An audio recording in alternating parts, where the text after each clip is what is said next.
Welcome to Park Media. Park, of course, is short for politics, art, roots, culture, the very foundations of our human experience. I'm your host, Vincent Emanuele. Today's program features one of the most prolific directors and important thinkers and rebels of our time, Oliver Stone. This is part one of a two-part conversation. On this segment, Oliver and I compare and contrast our experiences in the war, for him in Vietnam, and of course for me in Iraq. We also cover Oliver's childhood, formative years, experiences in film school, his lifelong passion of writing, and perhaps most importantly, and for me, one of the key messages of the book, the importance of taking chances and challenging oneself, always pushing the envelope, pursuing one's passions at any cost. The stories we discuss can be found in Oliver's recently released biography, Chasing the Light. Check it out. An engaging and fascinating look into Oliver's personal history, experiences in Hollywood, and so much more, including very cool inside stories that you won't find anywhere else. Chasing the Light. Do yourself a favor and buy a copy for the holidays. Enjoy. Okay, I'm sorry. Anyway, I'm sorry I had to delay a bit, but I think we're on now, and we finally are on after so many communications, right? It's okay. I greatly appreciate Cassandra's help, and thank you for the patience. You met me in Chicago? I did at the Roberto Clemente Center with Peter Kuznick when you were giving a presentation for Untold History. I was there with Veterans for Peace. And you at that time, you've been out of Iraq for how long? I was in the Marine Corps from 2002 to 2006. And then, so I think I had been out at that point about 4 years. I see. Were you a enlisted or officer?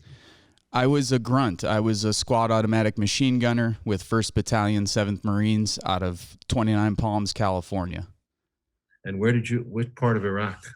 The first time in southern Iraq, and then in the second time in Al Anbar province, in a town called Al-Qaim, which is just on the Euphrates River and about 5 miles east of the Syrian border.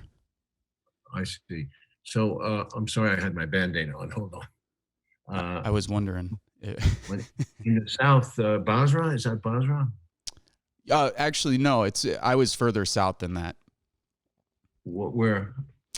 The gentleman who is recording right now, Sergio Kochergin, we were in the same platoon together. Sergio's family came over from Ukraine in 1997. He's from Crimea. And so he joined the Marine Corps in 2002. We met each other in the same platoon. Did our first deployment in the same unit, and then in the second deployment, Sergio detached with the Scout Snipers. And Why the hell did he do that? Was he like looking for American citizenship? Was that the reason? No. I think like myself, we were raised on a. Well, he wanted to get the hell out of Philadelphia. You know, he was living in this diaspora. Oh, he was already here for a while. I thought he was looking for. That's a strange story. Yeah. So he came here in '97. And then he ends up joining the Marine Corps because he's living in Philadelphia, you know, a community of immigrants getting into trouble, stealing cars, doing a bunch of goofy shit, needed to get out of town, ended up joining the Marine Corps. I joined for a lot of the reasons that you would probably despise because it's mentioned in your book, and that is, I watched too much fucking Rambo and too much Chuck Norris. I mean, I have to be honest with you, Oliver. My dad was a street guy. He was a hoodlum. He hung out with the outfit in Chicago. He was an iron worker, and he was very street smart. He was in the Army during Vietnam. My grandfather was in World War II, Anzio, 32 months. After immigrating from Italy, ends up back in Italy fighting. And my dad told me when I told him that I joined the Marine Corps, he was like, "Are you fucking stupid?" He's like, "You're going to join the fucking Marine Corps to get sent to another Vietnam? Are you goofy?" I told him at the time, I was 17, I knew better. I was like, "I know better than you, Pops." And that was By the way, had you ever seen Platoon before? No, I had not. Why did you avoid it? I don't think I avoided it, Oliver, to be honest with you. Your movies from when I was a kid were Natural Born Killers and Any Given Sunday and U-Turn. Those were like the movies as a child that I remember because they most sort of fit into that 90s milieu of like, I mean, I still love Any Given Sunday pretty much. I mean, you nailed it with the NFL, that's for damn sure. But those were the movies I grew up on. and was, you know, watching a lot of that bullshit. Chuck Norris, Rambo, all this nonsense, all With no jacked. desire to keep Platoon just for the action part. No. No, in fact, we started watching it regularly when we were in the barracks. And then we started picking out characters. We'd be like, Sergio, you're Elias. Or we'd tell somebody else, you're Barnes. You know, that's how we watched Platoon when we were in. That's a funny story. So you educated yourself, so to speak, after the war. After my first deployment to Iraq, I was sent home early during that deployment. My mom had a brain aneurysm, so I was sent home on a Red Cross message. When I got home, it was the summer of 2003. My friends were just coming back from university. They were like, hey, Vince, have you ever heard of Noam Chomsky and Howard Zinn and Cornel West? And I'm going, no, I don't, you know, and they were becoming politicized on campus as I was stuck in that insular bubble of the Marine Corps. I came back, was eating a lot of psychedelics at that time with them, a lot of mushrooms, having a lot of thoughts about whether I wanted to kill people, So I was already questioning after that first deployment, went back to my unit. We trained, went to our second deployment, and 2 weeks before our second deployment, a young private from Kentucky, Vic V, took me to the San Diego movie theater to watch Fahrenheit 9/11. And 2 weeks later, we were in Iraq for the second time. And I had pretty much decided at that point, you know, where I stood with regard to the war. And that made the whole deployment a hell of a lot more difficult, which was in some ways a lot different than your own experiences, you know, from reading through the book. Yeah, it was impossible to educate yourself while you were there. It was just not possible. It wasn't, there was no talk about it. I mean, it was still 68, maybe in 69, but the point was that it took longer for me to learn. As you can see, I mean, the book describes it. I mean, even as late as 1986, I say, you know I still have to go forward in my education. I know that I'm dealing with a platoon here, and I'm not dealing with the 3-4 million Vietnamese. You know, I'm not dealing with the systematic issues, and I knew I had to take more steps. Are we recording? Are we okay? Yeah, we're fine. We're fine, Oliver. I one of the key moments for you, and we could jump around because I have this laid out in a linear fashion, but we don't have to do it that way. And what I'm interested in as well is, you know, it seems to me that a key moment in your rethinking of the war was meeting Ron Kovic. And I had the chance to meet Ron in 2008 when we were protesting the Democratic National Convention. There were about 15,000 of us in Denver protesting Obama in 2008, warning the Democrats that he was going to, carry on with U.S. militarism and U.S. empire. And how did you know that? We felt very proud of ourselves for that because a lot of people shit on us for taking a stance against How did you know he was going in that direction? Two reasons. One, because if you look back at a history of U.S. foreign policy, there seems to be much more continuity between the two parties than there is on domestic policy. And two, because we had a pretty good idea of who he had surrounded himself with. And being originally from Chicago and now living in Indiana, I had a really good idea of what his record was as a state senator, which was everything but this radical community organizer from the south side of Chicago, which was just a totally drummed up bullshit narrative. Right. So a lot of us sort of knew at that time, and that was when I got to meet Ron, which was a great honor for me. Well, in answer to your question, yeah, I mean, Ron Kovic, 1977, July. I had written Platoon already in 76. So you can see my mind is roiling with new thoughts. And when I am introduced to Ron, I didn't want to do the story at first because it scared the shit out of me. But Ron was an anchor through the whole process.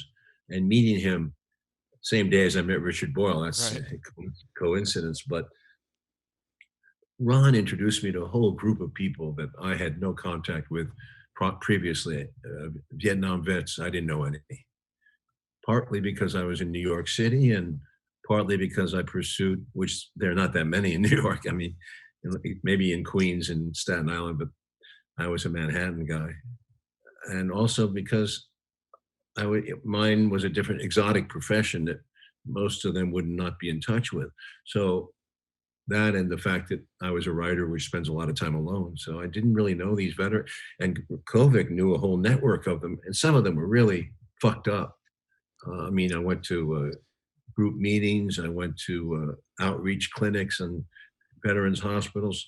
I met a lot of people with Ron. Some of them were really dangerous to themselves and suicidal, and with their family lives completely disrupted.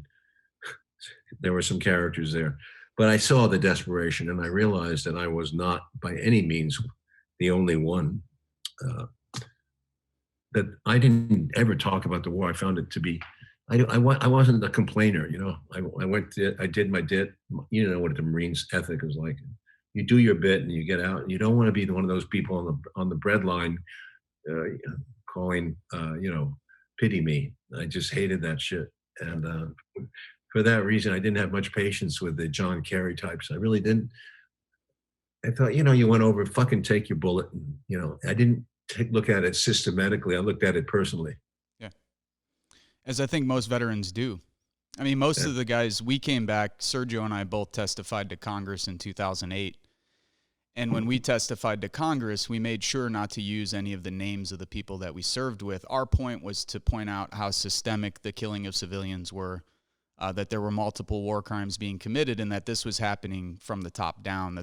And of course, yes, there were Marines who took it upon themselves to do a number of really horrific things that we testified to, but we made sure to sort of focus on those who were in power. Our point wasn't to sort of call out the people like us who were put in a really shit situation, who were just trying to survive and get back home to their family. The point we were trying to make was that, the people in power are the ones who put us in this context, and they're primarily to blame. And a lot of the guys from our unit did not appreciate that. There's no question about that. And I understood their position. I didn't understand their position then as much as I understand it now. Yeah. I would say, well, do you remember the scene in Born the 4th of July when he goes to the pool table in Massapequa at night, and there's two Marines from Chosin Reservoir, I think, one of them anyway, and he's saying, take the medicine, man. You wanted it, you volunteered, you're a Marine, man. Yeah. And that was the attitude, and it is a man's attitude, and I think there's a lot of virtue in it, but there's also some blind spots. And I have the feeling, I have not been to Iraq or Afghanistan, but I have the feeling that it's a much more regimented group now than it was back then, because I can see all the regulations that were already in place in the 60s, and there were tons of them, believe me. That's part of my huge problem with the Army, and I raised that issue with the Westmoreland story and all that crap about being properly outfitted. But I feel that after the war, it got worse, and because they started to tighten up on everything. And these documentaries I've seen, it seems like it wouldn't get so out of hand. You wouldn't kill civilians so readily. It wouldn't be that. You couldn't get away with it as much as you could in Vietnam. I'll tell you why. Partly it's the jungle versus the desert. In the jungle, you're very, very hidden, much more so, and villages are spread out, and we break up into small units. We're not really looking at them with a sergeant around or with a lieutenant. Fuck, the lieutenant might have been there, but he doesn't play a role in most of my films, in most of the what you see. Those were my experiences as well, though, Oliver. I will say this. I think you're right about the desert versus the jungle. Oh, go ahead. I'm sorry.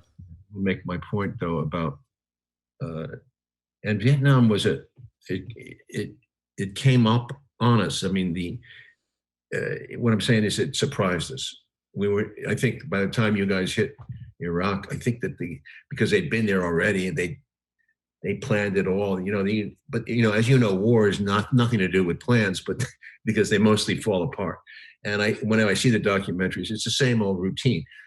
Move in, search, destroy, search, look, not even destroy, search, look, boom, you're fired on, you're ambushed, a couple of snipers, freak out, everyone's screaming on the radio, they call in the fucking artillery, they call in the choppers, they make a big deal about it. It's the American overreaction to everything. Instead of being quiet and silent and looking for where the fucking shot's coming from and moving up on it and trying to get it, it's this game of noise and firepower. That was the big word. Put out firepower. And I don't think that works. I think it's a waste of money as well as a waste of strategy. And it's to basically, oh, well, let's scare the shit out of the sniper, maybe. But what's he going to do? He's going to run away, and you're never going to find anything. And you're going to spend a couple of $1 million blowing the shit out of the place and killing civilians, or else damaging property, and or water buffalo or two. Then you move in and you make this big after-action report, and nothing fucking happened, except a couple of bullets were fired in. Maybe a guy got wounded, and that was another thing in Vietnam. There was stupidity of reaction in the sense of not only overreacting, but you get a guy wounded. It's inevitable he's going to be out there in a fire lane of some kind.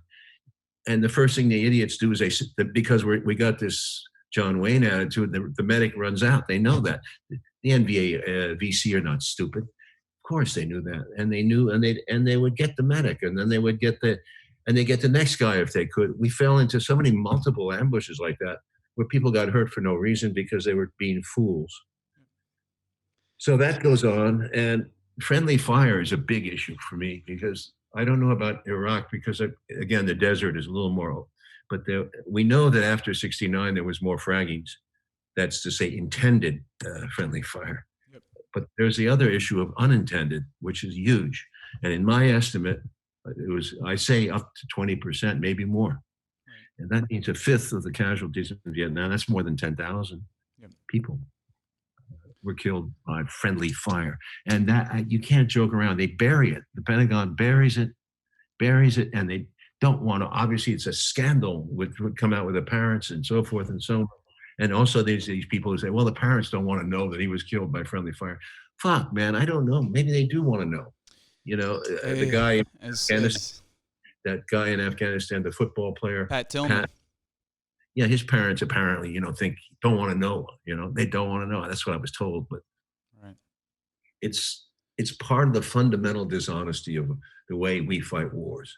You don't see other armies doing that. You don't see the Russians in Afghanistan complaining about, they get the job done the best they can or not. And they had huge problems, as you know, huge problems. They fought a different kind of war in Chechnya. The point is that American lying is what bothers me. Lie, hypocrisy. Whether it comes home first of all, you bring them home in those days in a funeral, and you give them the whole.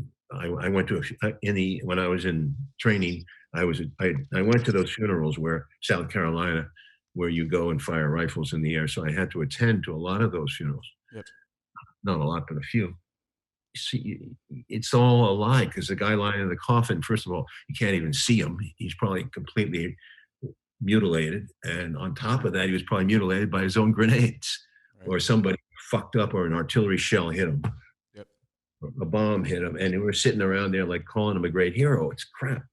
And then on top of it, after that experience, they banned under Bush, they banned funerals. They banned showing images of returning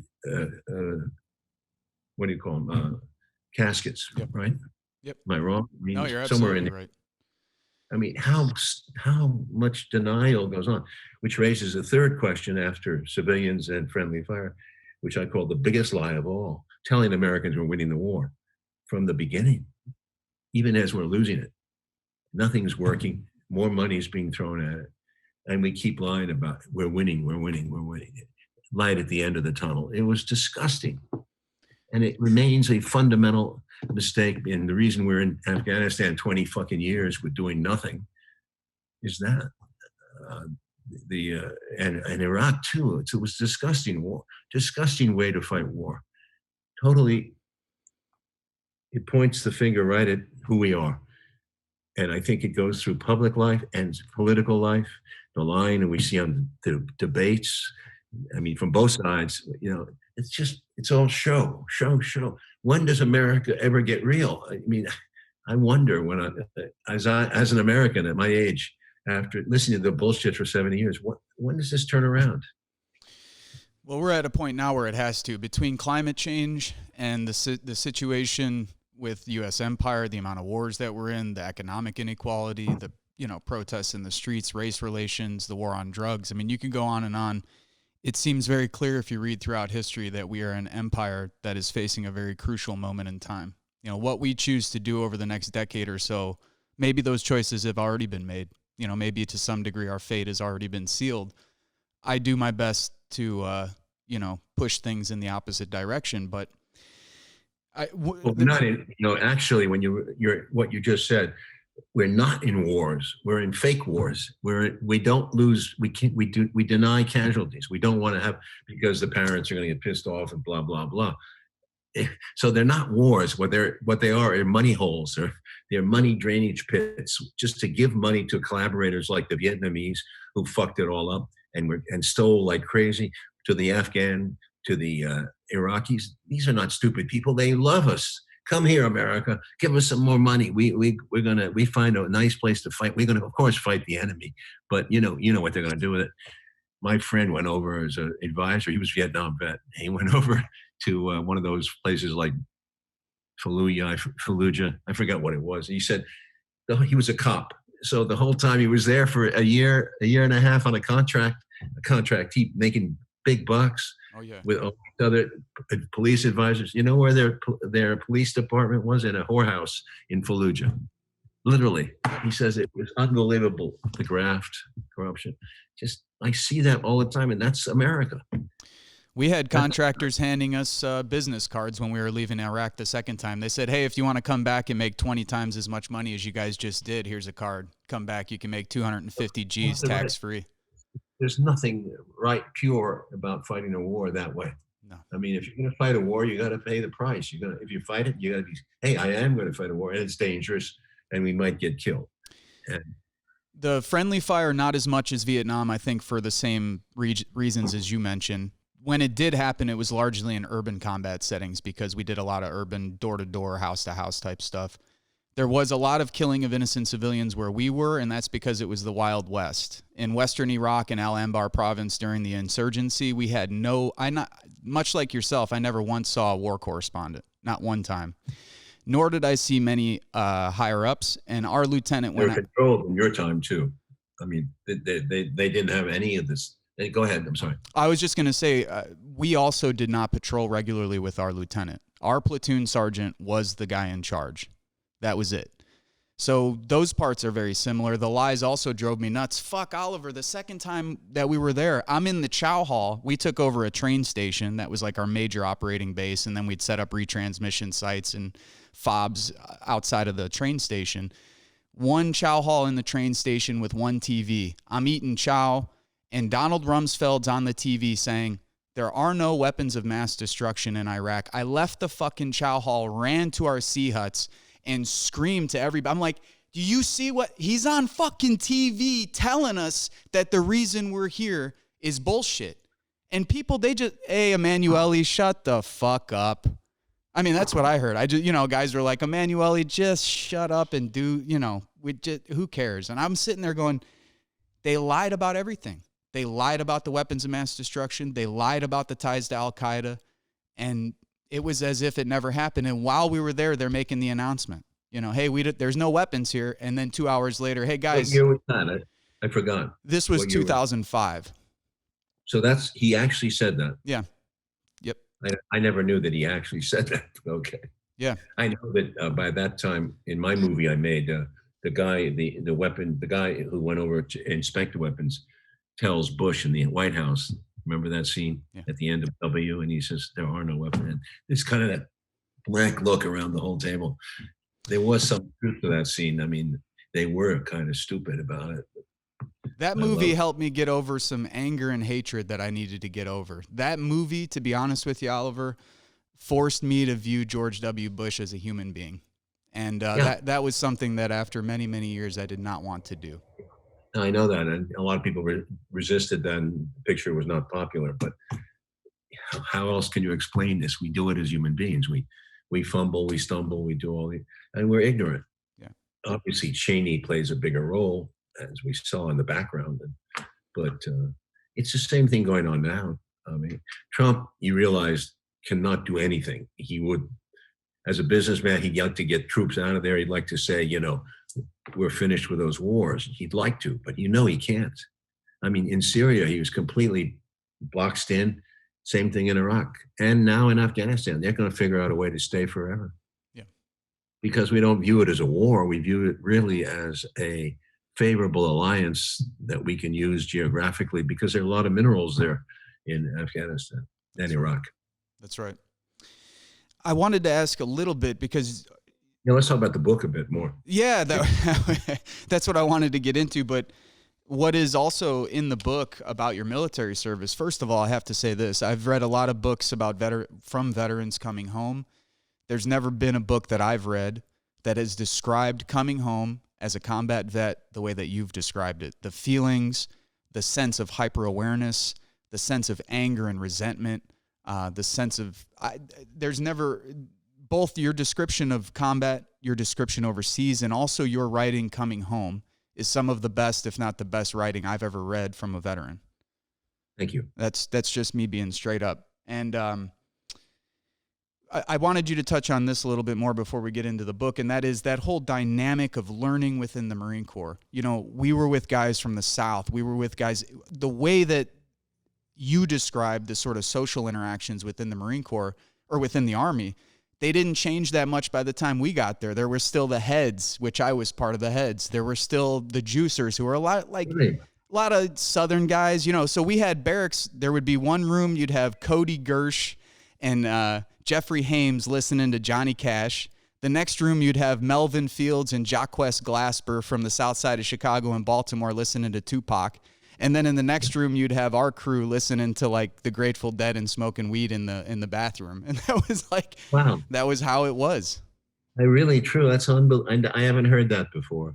No one ever talks about that.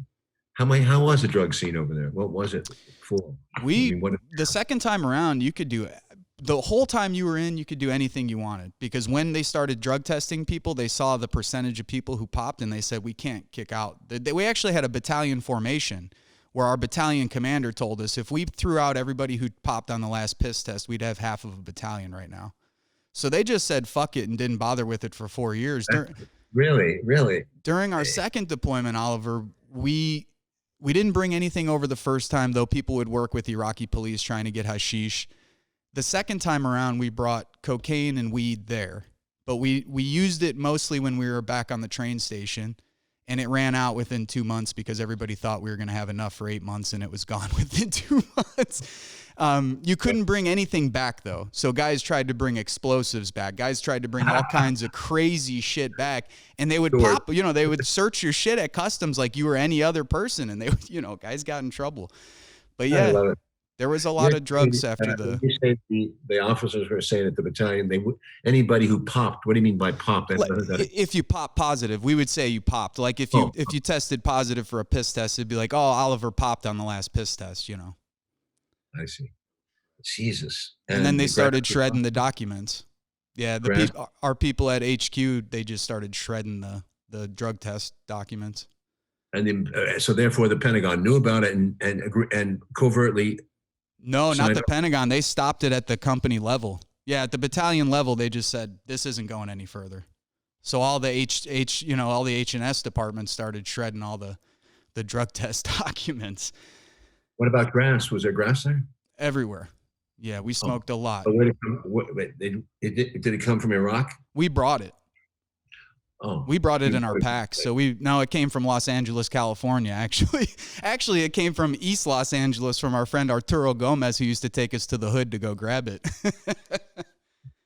Well, in Vietnam, they grew strong shit. So it was not an issue of bringing it over. They were selling it to us.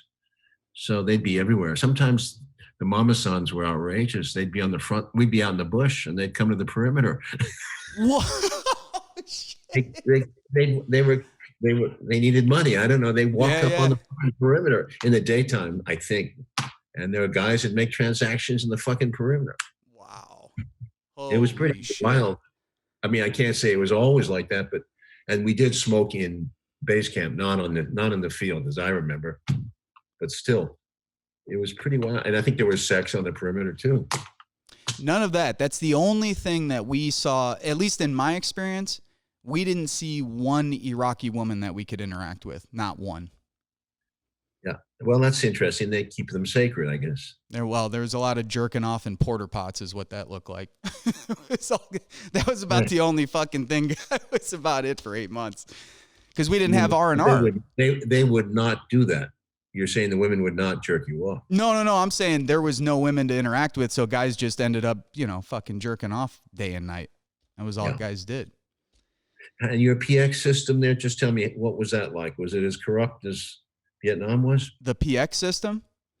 Okay, so during the first deployment, there were no PXs. Second deployment, on that train station, they built a $17 million chow hall and PX system that had everything from crab cakes to soft serve ice cream to flat screen TVs with Fox News on them 24/7. With get this, Oliver, you don't think there's people in Iraq that needed to work? They brought in fucking Filipino contract workers to work the fucking chow halls in Iraq while you got millions of people displaced from their homes and looking for a place to fucking work. So that'll give you an idea of how just insane it was and then I'll wrap this part up, Oliver. Then in 2014, when ISIS takes over that, what do you think one of the first bases was that ISIS took back over? It was it was our train station in Western Iraq in Al-Qaim. All those years, all those people killed, all the bullshit, and no less than 6 years later, the fucking Iraqis are controlling the train station again. I think the PX racket, and I think by the time when Iraq started, I don't think the PX racket run by the. You see, in Vietnam, after the war, there was a huge scandal. The first sergeant of the army, of the whole army, based in Washington, D.C., was busted. You can check it out in the historical facts. And he ran a ring of sergeants, master sergeants, and they made a fortune selling PX items on the black market. Obviously, in Vietnam, the Vietnamese are very sharp. They're not stupid people. They must have made a bundle because they would resell it. And all kinds of deals were being done, and they'd resell it sometimes, I guess, to the enemy, to the NVA or the Viet Cong, who would sometimes have our weapons, but obviously they didn't like all our food, but there was it was mostly electronics, I think, and very good electronics were being shipped over and resold all the time. It was a big market in stereos and all that stuff, that right. people resell. And cars, we even had cars there. We couldn't get to the PX hardly at all, but boy, we heard about it. For us, it was equipment. The last thing I'll say on this is that it was equipment. Guys that were in supply were taking flak jackets and all the extra military equipment and selling it back home. And the other thing that was happening, and as you know, Oliver, this is big time nowadays because in the last 20 years, you got all these Americans buying machine guns, flak jackets, all this other shit. So it's sold. So they resell it to the home market. That's they're selling it back to Americans. And then the other thing I was going to mention in terms of people making money, you had a lot of people there who were on contract, civilians, to do all kinds of stuff. I mean, a load of laundry in Iraq was costing $100 for every load of laundry to do. So, I mean, this was like a hotel, right? Yeah, no, I mean, it is disgusting. It is. In my day, at least we did the kitchen duty. I mean, KP duty. Although actually, when I think about it, there was Vietnamese coming in more and more, and they were leaking information to the enemy. Where to blow up where our ammo dump was, what the coordinates were, and all that shit. Our ammo dump did get blown up. It was some night. I'll never forget that. That's a big explosion. Oh, I bet. Well, how about we do this? I mean, the ultimate fucking joke of all time. I mean, you have to know the story about Cu Chi, which was the base camp of the 25th Infantry. I was up in Dao Chiang, but base camp was the big one, was in Cu Chi, right outside Saigon. You know what they found after the war? No. After the war, no tunnel system beneath the camp that ran all the way into the jungle on the Hobo Woods and the North and the Iron Triangle. The system had been built over 30, 40 years against the French. Right. Enormous.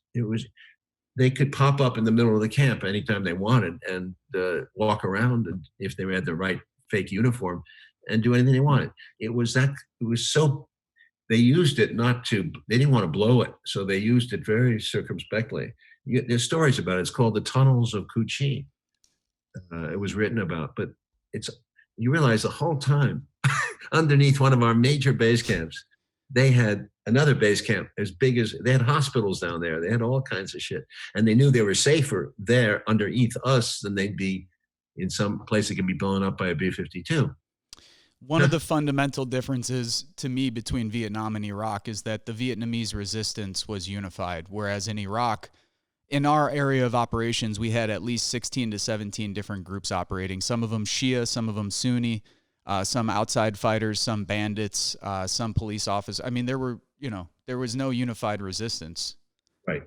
That makes sense. And it's one of the reasons why you could find significant portions of Iraqis that wanted us there, not so much to your point that they were making money, but a lot of the Sunnis were worried. Now that the Shia were in power, there were massacres taking place. Shia police officers started killing a lot of Sunni civilians. I mean, this went on and on. So then the Sunnis who are in this position look to the American forces and they say, well, now you guys are the only ones protecting us.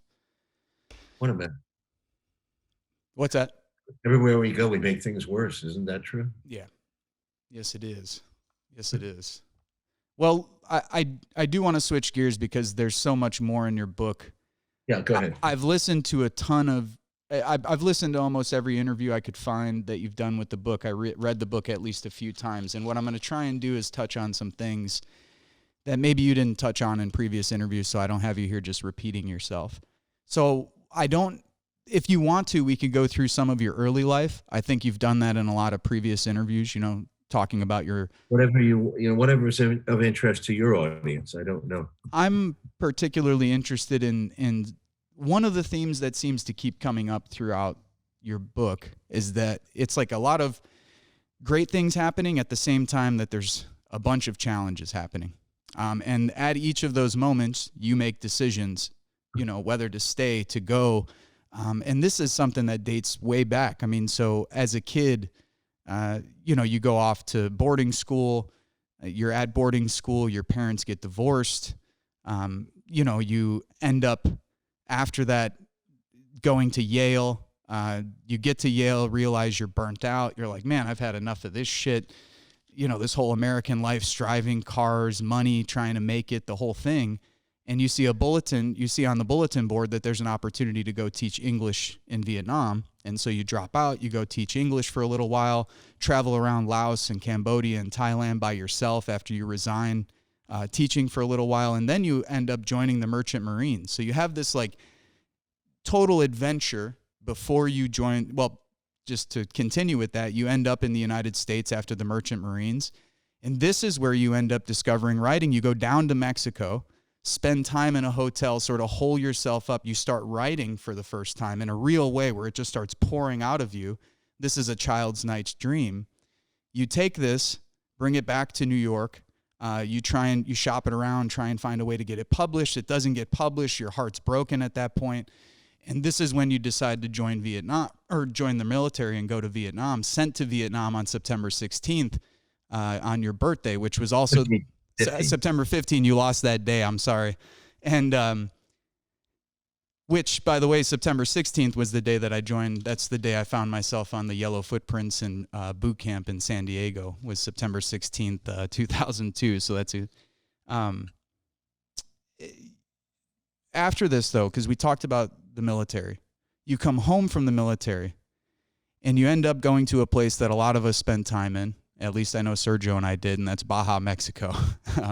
And you take a bunch of drugs down there. You're wild. You're back from the military, back from war, and you get popped at the border for smuggling. This is sort of to me, it seems like this is when you become conscious of the prison system, the war on drugs. You're seeing black and brown people at the San Diego County Jail, and you're going, what the fuck is going on? And you realize that the only reason you get out is because you had a little connection, had some money. If you sort of want to take it from there, where are you at this point? You're back from Vietnam, you go to Mexico, you get popped. You're at this point where it's like, what the fuck am I going to do with myself? Very well told. I was Tijuana, by the way, not Baja. Oh, we spent in Tijuana and Rosarito, but I'm sorry. Yeah. That is mainland Mexico. Yeah. well, I am where I said I am. I'm faithful to where I felt at the time. I try not to get ahead of myself. And if I do get ahead of myself and look at it in retrospect, I make it really clear that this is retrospect. So it becomes a subjective experience. I'm lost and lost, and I'm alienated. I'm numb. I don't know where the fuck I am. I just go back to New York. And as I said, those first 6 to 8 months were pretty rough for me because I didn't know what to do. But you know what I ended up doing was renting a cheap apartment down on the Lower East Side, and writing with that spare time that you have, because I wanted to. In other words, this is years after this is like a repeat performance because I go to Mexico the first time, right, and I come back with a book. The second time I go and I come back busted. But I don't have a book this time because I've given up. I don't want to write a fucking novel. I hate all those phony people. I think that the literary pretentiousness of it is disgusting to me.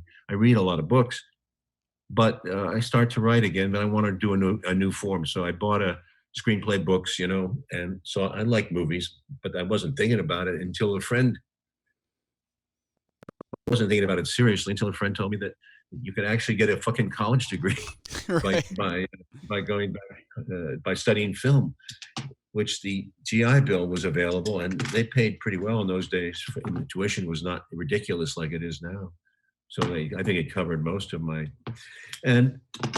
but that was later. I mean, the first 6, 7 months, 8 months was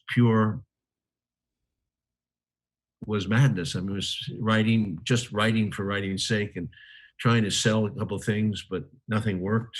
And trying fucking as many women as I could, as that I liked, going to Scientology briefly, and various things. Just didn't know what I wanted to do. Really didn't. I guess writing was the only thing I was familiar with.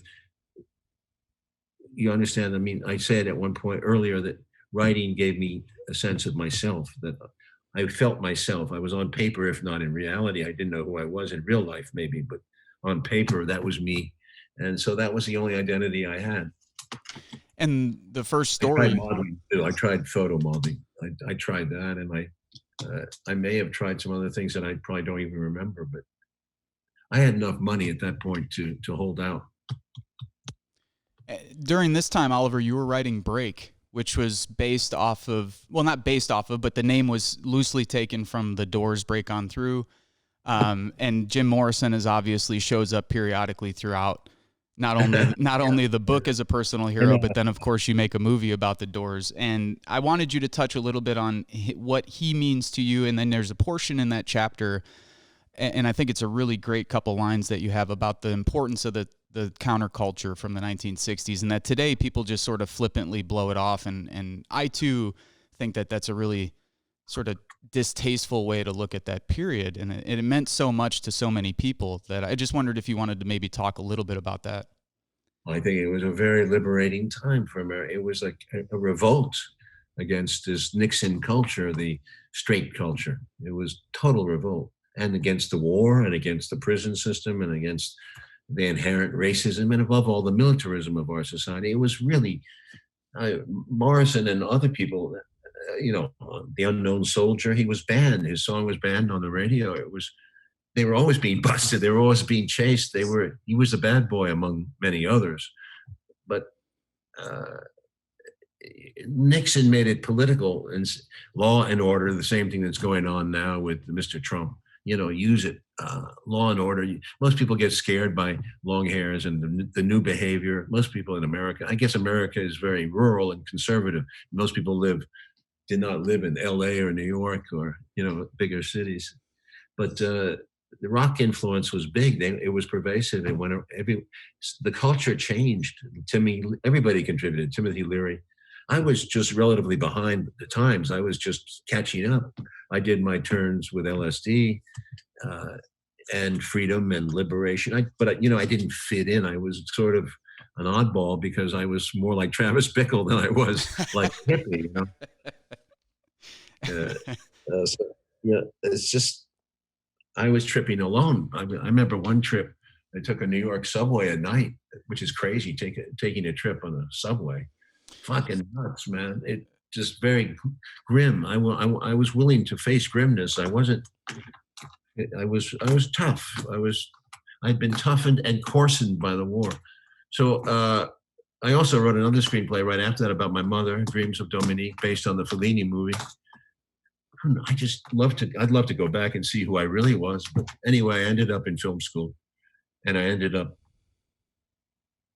over those next few months in that first year and a half, living with a woman who I married, Najwa, from the UN. And she was the most civilizing influence for me. She really brought me back in a sense of to a place in society where I felt like I could belong again. Although ultimately I was not happy with it. And I gave up the marriage after 6-7 years. And as I said, in 1974-5, I moved out. But those were key years. And during that period, I went to film school and I met a lot of people. I started to broaden my social life.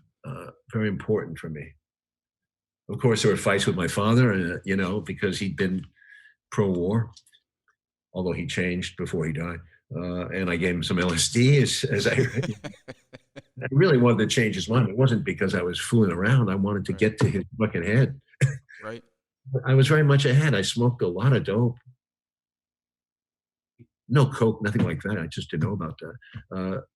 That was a bit it, And there was, no, I didn't touch heroin. I didn't touch heroin. There was people in Vietnam who did. Very few, as far as I know. That was still 68. The thing really changed in 69 on, because that you have to realize that Johnson's announcement that he wasn't going to run for election, as dishonest as he was an admission that we were not going to win this war. And that's when the thing in Vietnam really got worse. I was there during a period of that, and it became worse and worse with more mutinies, and people didn't want to die. They didn't want to risk their lives on stupid missions or stupid ambushes, and there was resistance. And I think everyone felt it up and down the line. And the black-white thing got worse. Yeah. The black-white thing got worse. Well, you have the assassination same year. I mean, you've got MLK, you've got, Robert F. Kennedy, just on and on. You have a series, then the riots in 60, The King killing really pissed off a lot of people over there, because there was, in the infantry anyway, it seemed like at least 20% were black. Right. And there were some black dudes over there who just wouldn't even talk to me. And I was a friendly white guy, but yeah, it was really, there was a lot of hostility. One of the concepts. In other words, your question is, everything was potentially up for grabs. It was the beauty of it. And the Abby Hoffman, of course, who I used in Born on the 4th of July, was my kind of, he was so outrageous to me. I was straighter than that. I loved Morrison, but to me, Abby was like even crazier than Morrison. And when I finally got to work with him and I read more about him, I really admire him now for what he stood for, because he was tough. I mean, he really put up with a lot of shit, and his life was ruined to a large degree by Nixon, it was ruined to a large degree, not completely, because he came back, and also Timothy Leary's life was haunted by his drug busts and all that, but he too came back, and I got to know him pretty well later in life. That's really cool. His books were some of the first books I started reading when I was in the Marine Corps taking mushrooms a lot. So as I was eating a lot of mushrooms, I started reading. How could you report for duty on mushrooms? My God, you'd be laughing in the sergeant's face. Yeah, no. So I wasn't. This was after hours, and it was definitely not when I was on duty. Still, a trip like that, it takes 24 hours or whatever, 16 hours. Oh, yeah, there were times when we showed up, Sergio's laughing, because there were times we showed up to formation where people were laughing at parade rest. I can't imagine that. I had a few Article 15s. I don't know if they still have that. Oh, yeah. Got one myself.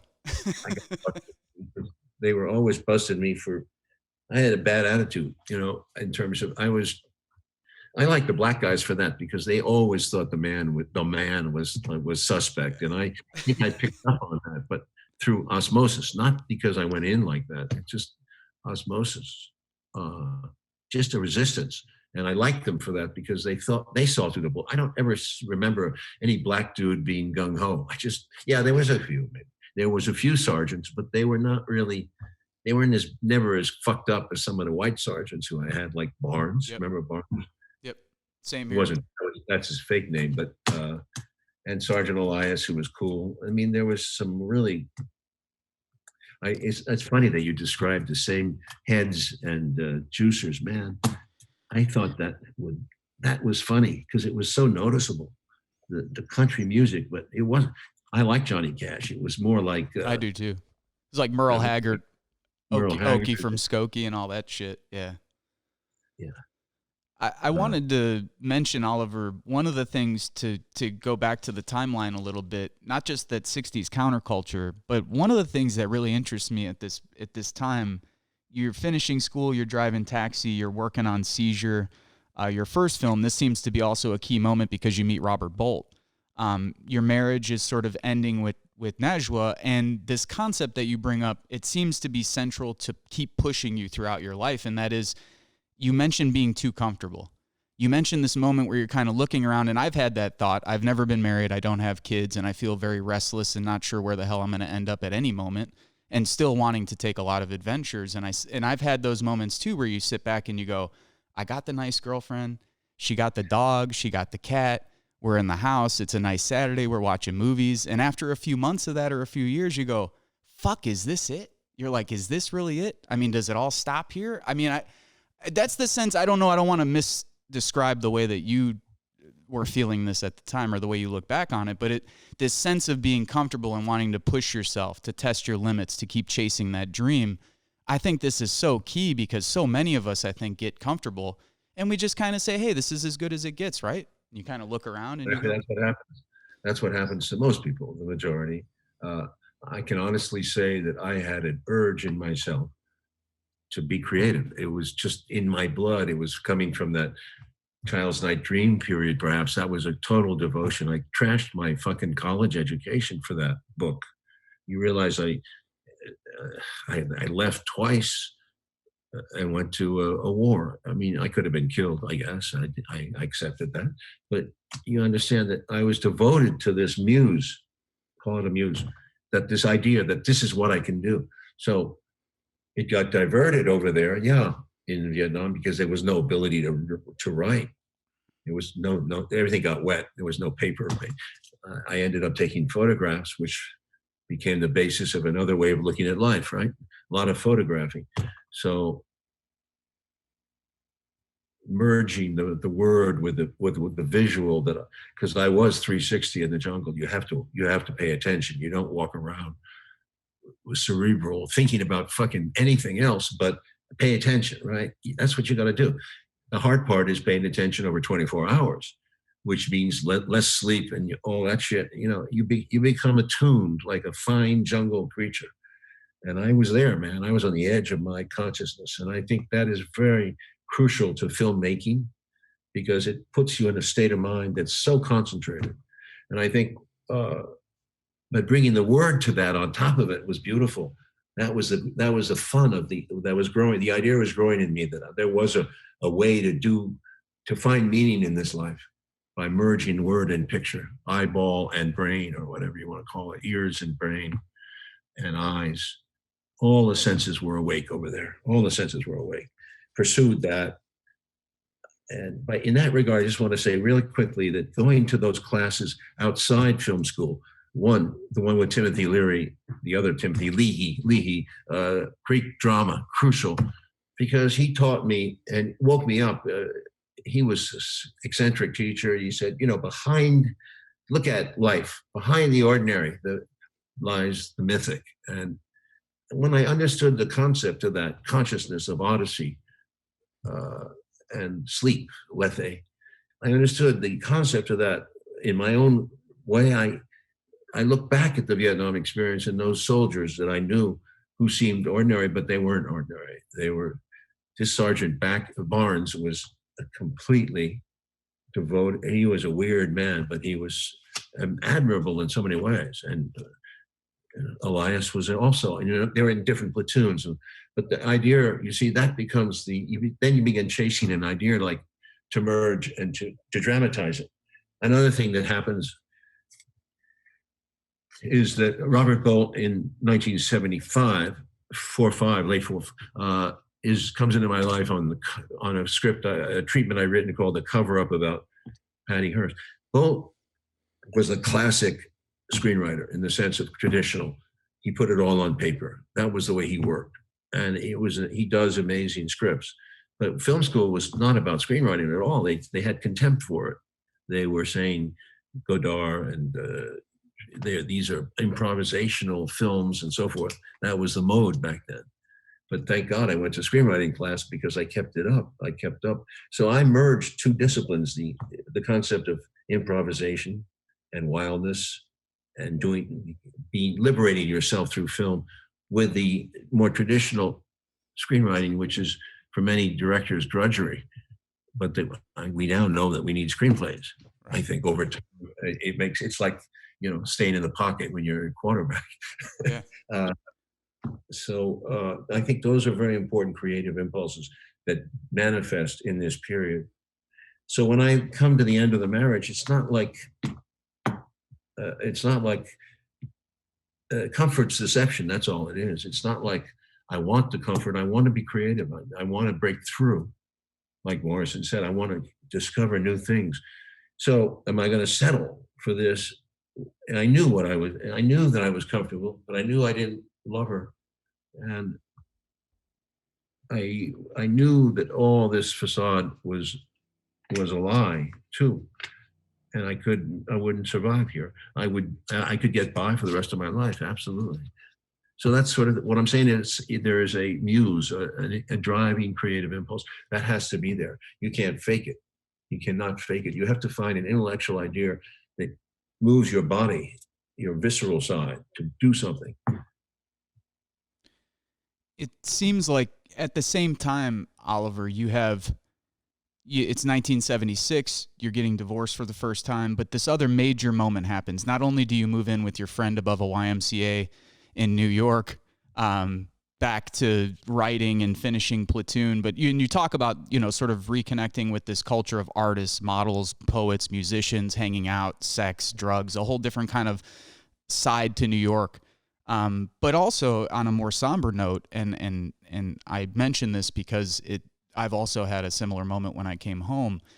When your grandmother dies, who you were very close to, and your description of your grandparents reminds me of my great-grandparents who came here from Italy, who lived through World War I. They went through life with a sort of humility and grace, yet they had been through so much, and they didn't complain, and they remained very loving, caring people until their end.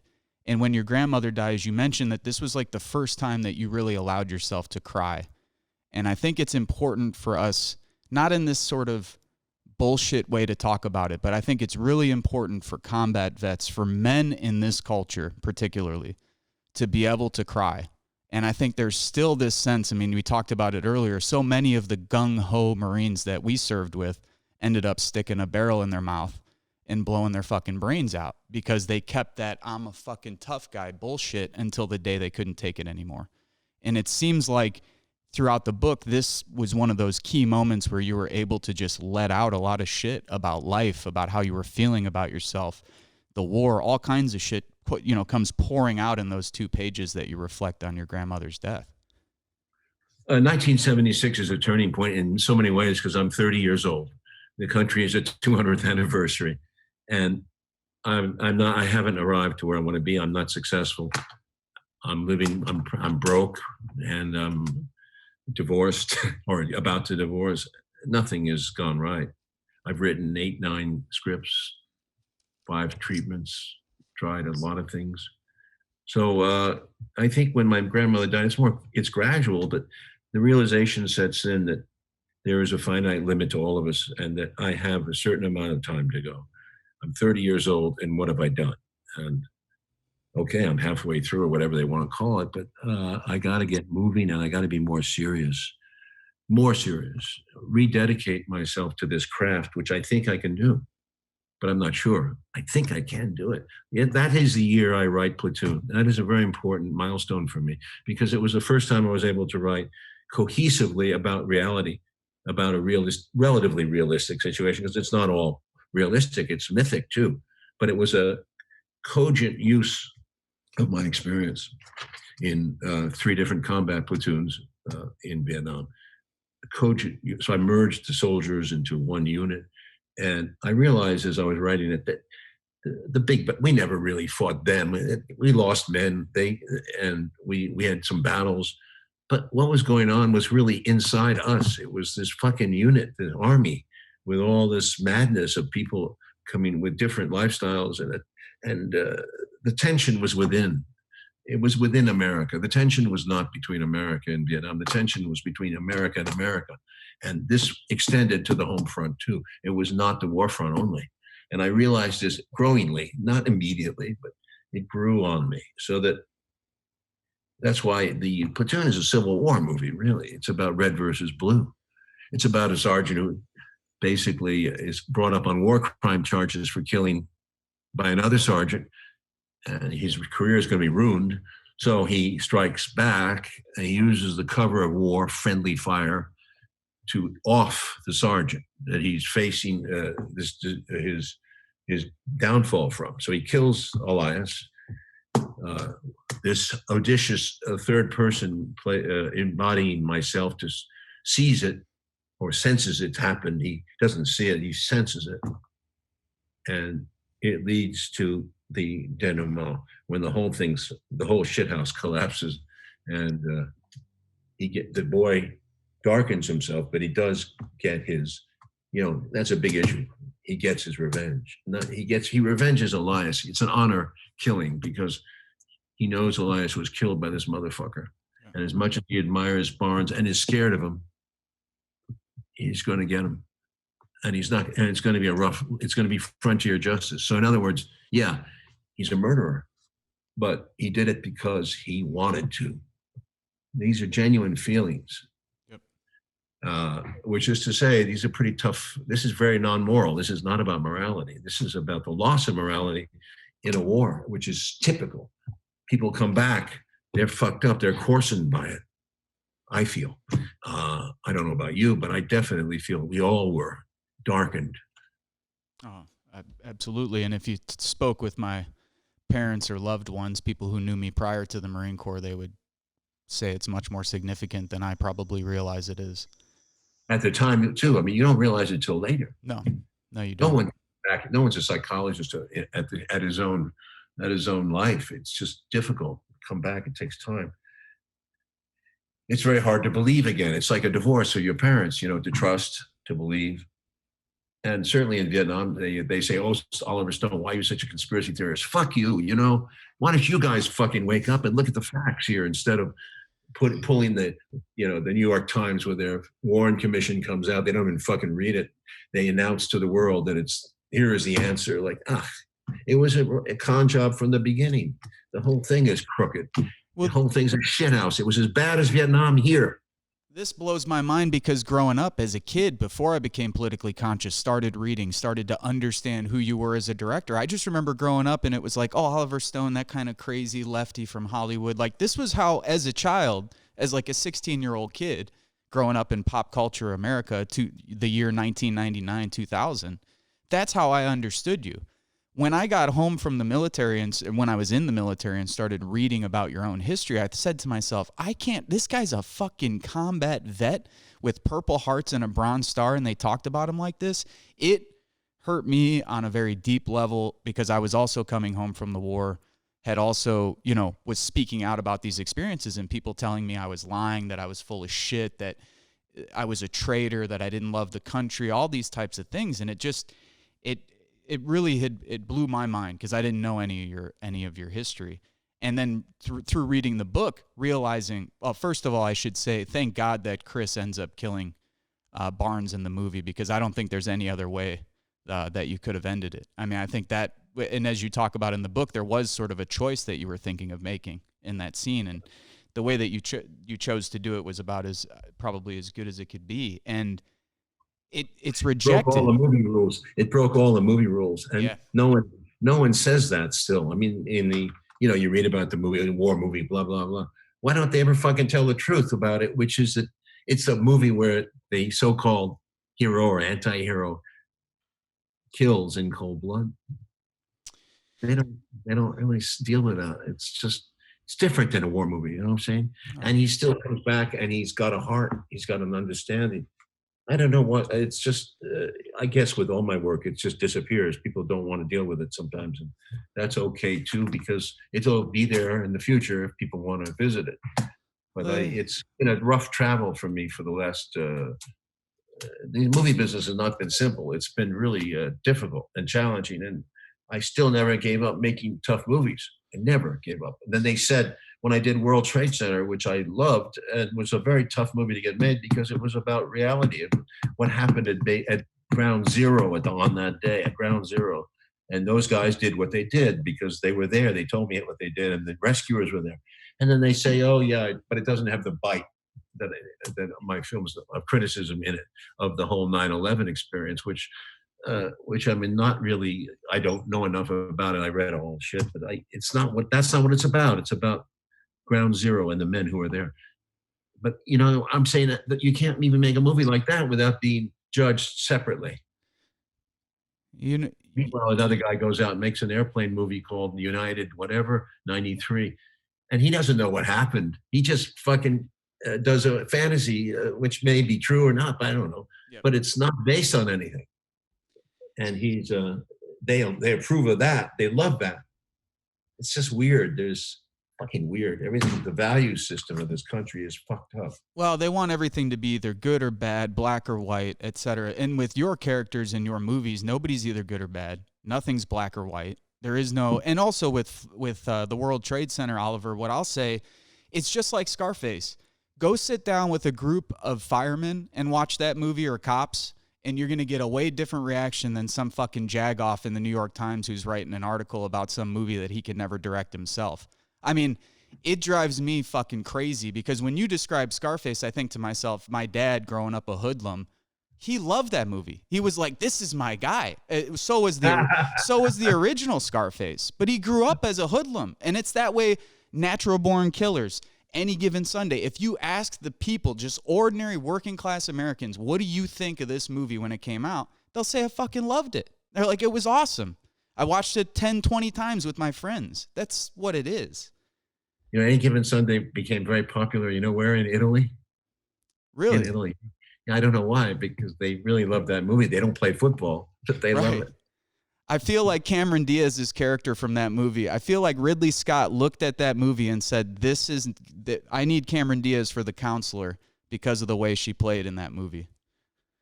I wonder if that's true. I don't know if it is or not, but I was putting two and two together as I was rewatching a lot of your films for this interview. Her character was, they said, you know, there is no female executive. Fuck it. I did it because the movie business at that time had been changing, and the female executives were definitely running studios, and at least the creative part of studios, not the financial, but the creative. And they were taking, and some of them were bitches and bossy and all that crap. So it was just kind of my lashback at a couple of figures who I will mention in my next book. I was hoping you were going to write a post-1986, because a lot of this stuff, when I went back and watched a lot of these, I couldn't find Seizure, but I rewatched The Hand, I rewatched Conan, I rewatched Year of the Dragon, I rewatched everything up until 1986 that you had either written or directed except for Seizure and Scarface. Seizure because I couldn't find it, in Scarface because I've seen it at least 100 times. And it seems like throughout the book, as you're like talking about these different issues, they come across in the film. So in the book, say you would be talking about like yuppie culture and these yuppie women doing the fucking yoga. And then I turn on The Hand, and sure enough, in like one of the first scenes, the wife's on the ground doing yoga. And I'm like, boom. I'm like, there it is. I'm like, he's getting that out through the movie, you know, and well, yeah, that was I got it out through Michael Caine's point of view, because you could see whether he was another generation than she was. There was a gap between the two. I mean, and that from which he grew his jealousy. Right. So that he does have a motivation. And if you look at, I mean, maybe I wasn't as sophisticated as I became in terms of movie technique, but constant references in surgeries and amputations and to phantom hands. Yep. They play a huge role in psychological life. and it makes sense that it becomes his way of striking back. It is. I love that last scene when he goes to. Kane is great. To me, he's convincing. So when he ends up in a fucking loony bin, Oh, that's the best scene of the movie. he looks like a loony man, Oh. and this psychiatrist is persuading him that he's got to face his own demon, right? Yeah. And can I ask you this question? It's a stupid question, and it's not as important as the rest. But were you the hobo in The Hand? I was. You are the. Okay. I picked that up, and I'm like, that's fucking Oliver. I just anyway. I know it's totally stupid, but my self-loathing. Yeah. Well, your pop's telling you, hey, I hope this guy doesn't end up a bum, and then you end up playing the bum in the movie. Well, I wanted you to talk about, the movie gets rejected. I mean, Platoon gets rejected not once but twice. The first time it gets rejected, you've talked about this in previous interviews. I don't really want to go through all of it, but I want the listeners to understand that even after you get your lucky break, Marty Bregman reads and loves Platoon. Al Pacino and Sidney Lumet read it. They love it. This is sort of your first taste of how Hollywood functions. Platoon's making its rounds in Hollywood, but no Hollywood studio buys the film. This is sort of, enter Peter Gubner and The Midnight Express. And I went back and watched Midnight Express, and of all the movies I watched preparing for this interview, that fucking movie is so brutally there's moments in that movie where I go, this is more intense than Platoon in some ways, where I watch that movie and I go, fuck, I'm more disturbed. And I cried. To be honest, a lot of your movies make me cry. The two that made me cry this time were Salvador and Platoon. And I watched Platoon with a woman that I'm dating, and she had never seen it before. And so it was emotional, I think, for both of us because she was able to see it and try and understand, I think, some of the things that I have experienced. But my God, when I watched Midnight Express again, I told Sergio, I said, I don't think I could watch it again. Not that it's one of the most powerful movies I think you can watch, but it was so viscerally violent for me that in any case, I don't know if you wanted to. Well, I talk about that in the book. Remember, I say, because I get criticized for being fascist and violent, and I say this comes from who I was, and I'm admitting to it. I'm saying, it comes from the war because I know real violence. That's what it's about. And you fault me for that. You fault me from coming back from the war with this kind of violence in me. But you have to understand that's who I was, and they couldn't understand that. They, what's that fucking asshole? What's her name? Pauline Kael thinks it's a preppy bullshit. I was at 15. I was finished with boarding. At 16, I was finished with boarding school. Right. But she can't get out of her fucking stupidity because she sees the world in her subjective way. But real violence was in all those movies, and obviously it's lessened through time. But if you go back and look closely at the violence becomes sublimated in World Trade Center, you see, because it's happening as a result of an accident. And it's so it's justified, the excess of it, the degree of it. It's got to be that way because that's the way it was. The accident was brutal. It kills people in a way that is totally random. Why do those two men survive and everyone else dies? Later on, when the violence is sublimated in Snowden, it's clear the violence is being done against the American people, surveillance state. Savages, make up your own decision, but that's the drug war. The drug war has raised another level of violence in American life, and it's another corrupt fucking society, as you know, with the DEA making a bundle of money. All these organizations make money make money with a new racket. That's what it is. What is the Homeland Security bullshit? A new racket. That's right. That's right. Same thing as a drug enforcement agent, a new racket. The FBI, a racket. It's always been a racket, that one.